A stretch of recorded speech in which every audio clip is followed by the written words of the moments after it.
This is the thing. We talk all day, every day about how this all works, but until you have, for sure, brought yourself into the receptive mode and for sure have an experience where you know you are receiving, then watch the manifestations as a result of this impulse that you received. Until that happens to you, then these are just words and you really don't know. You're just hoping, you might be trying. So if we were standing in any of your physical shoes, we would meditate every day. We would quiet our mind. And in quieting our mind, we would allow our vibration to become vibrationally synced with that of our inner being, so that when those thoughts come, we know for sure that we are in the receptive mode.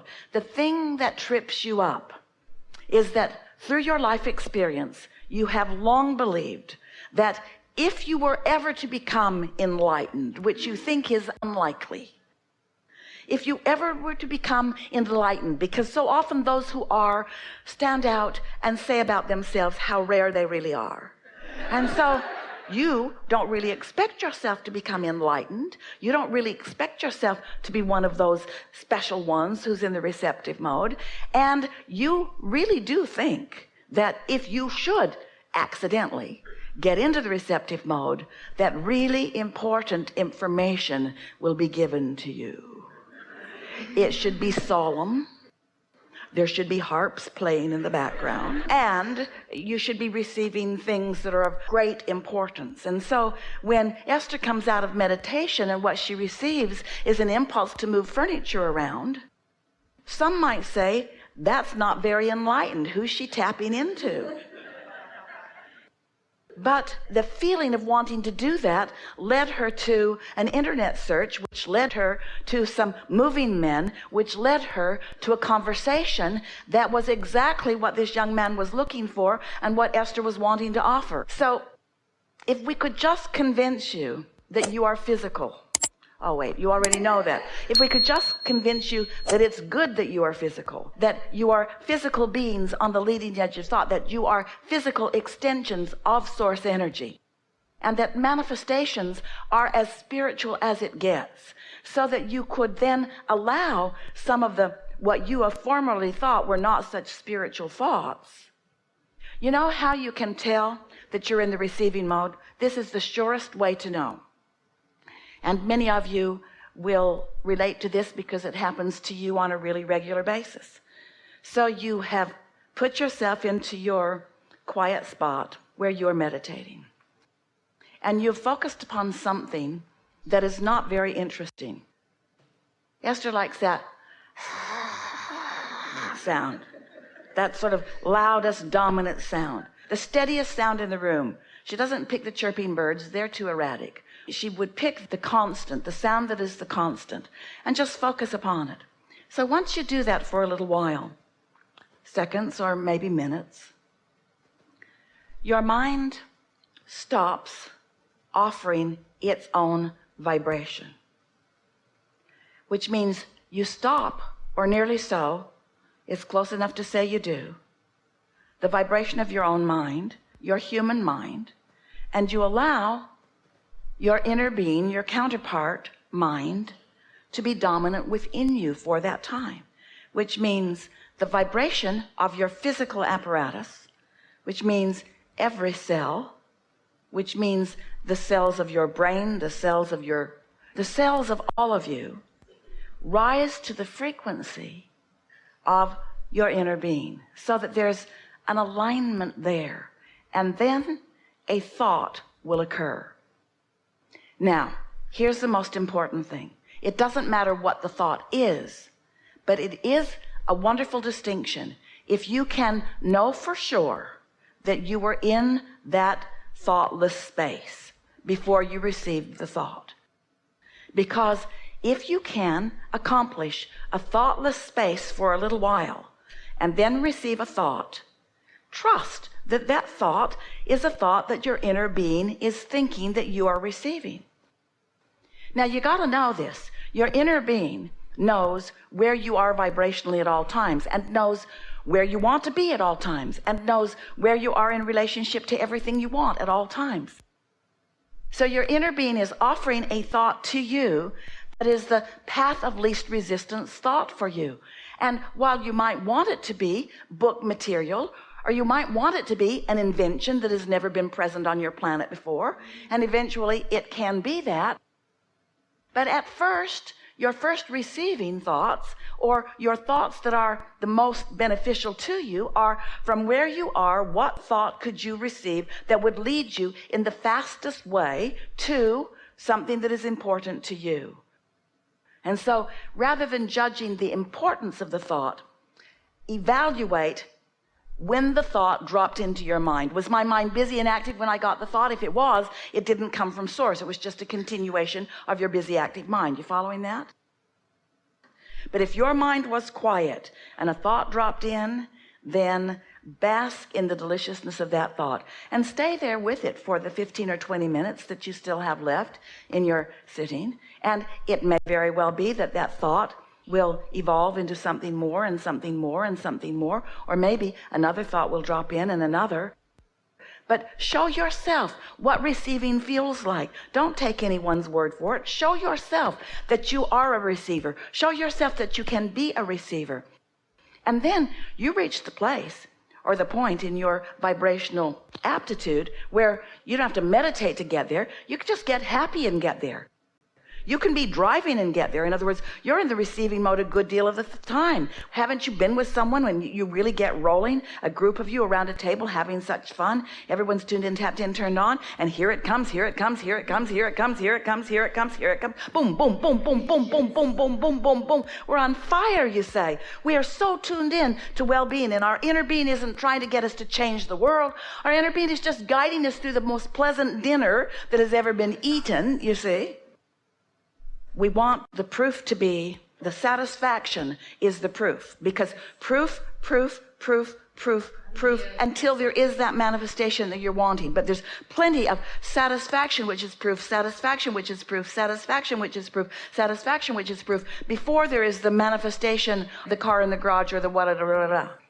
But it doesn't feel like enlightenment to you until you've allowed yourself to receive, because enlightenment usually feels to you in your human form like the big payoff of manifestation. You might be able to tell that we're talking about the vortex being here and you being in the receiving mode and receiving from the vortex, and then in that satisfaction of that reception, being ready for more and being ready for more and being ready for more.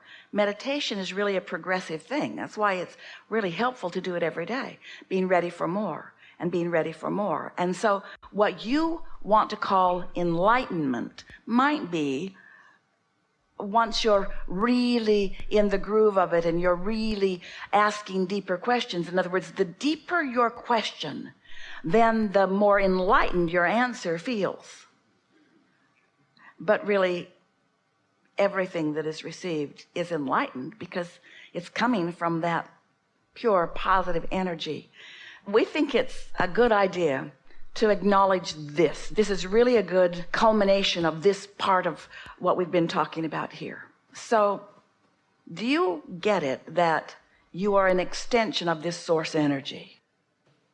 And that you are out here on the leading edge, and that what you are manifesting is source manifestation. This is creation.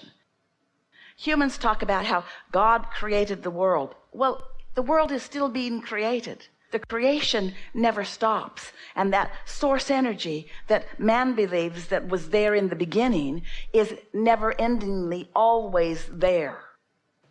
And so this creation is always happening, and you are the leading edge of all of that.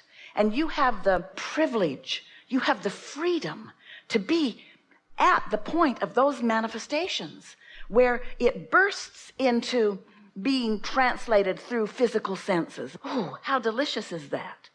And so this source energy who is manifesting to you and through you, it just doesn't get any better than that. But humans want enlightenment to be something more than day-to-day experience.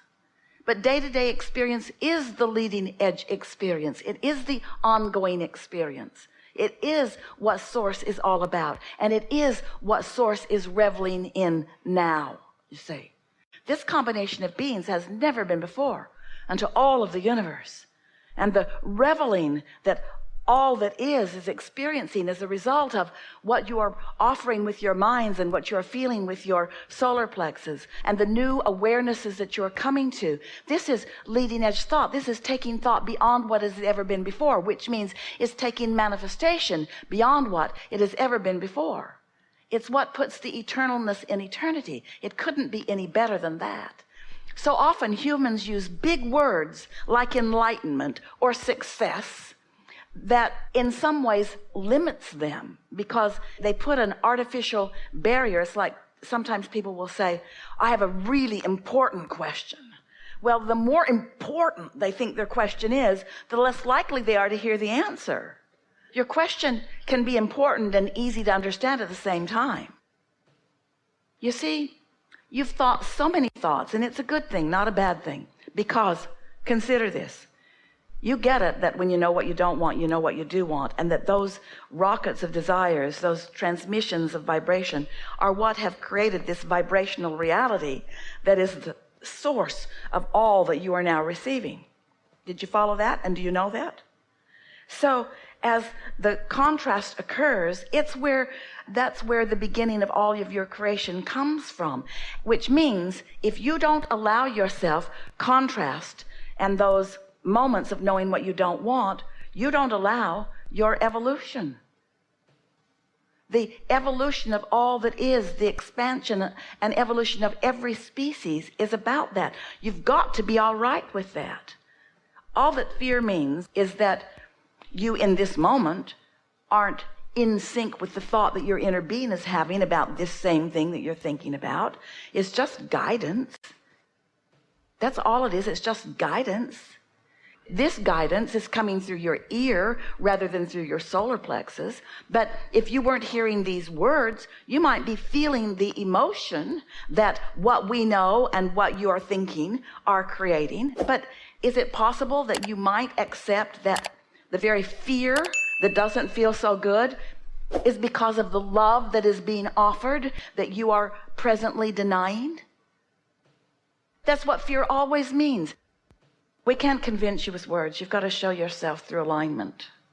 We can offer the words all day long, but this is something that you have to let in. Love is something that you receive. It's not something you contemplate. It's not something you orchestrate. It's not something that you dictate. It's not something that you demand. It's something that you let in. It's something that is always present and always being offered to you, that you can let in or not. And when you don't, it doesn't feel good. That's all. It doesn't mean it's not present. It means you're not letting it in. And so when you beat up on yourself by saying, oh, I'm denying myself this love, that just holds you apart from it further. Instead say, oh, this is an indication that I'm denying this love. I think I'll take a nap. I think I'll stop rampaging on this subject that has enough momentum that it's carrying me into a vibration that isn't allowing me to receive the love that is always being offered to me. We're not talking about other humans bringing it to you. We're talking about you coming into alignment and feeling the wholeness of who you are. But humans often, you're looking for love in all the wrong places. And so here it is. If a person coming towards you is in alignment with who they are, and they are inspired through their alignment, their impulse is to move in the direction of you. If you're in alignment, you will not feel like pushing them away. But there are a lot of people moving towards you who are not in alignment with who they are. Much of the world is acting not from alignment, but from action, acting out of lack. And so don't call it fear, call it guidance. Call it, this is not in alignment with me. You're not rejecting them, you're just not meshing with them. And the reason you're not meshing with them is because they're not meshable.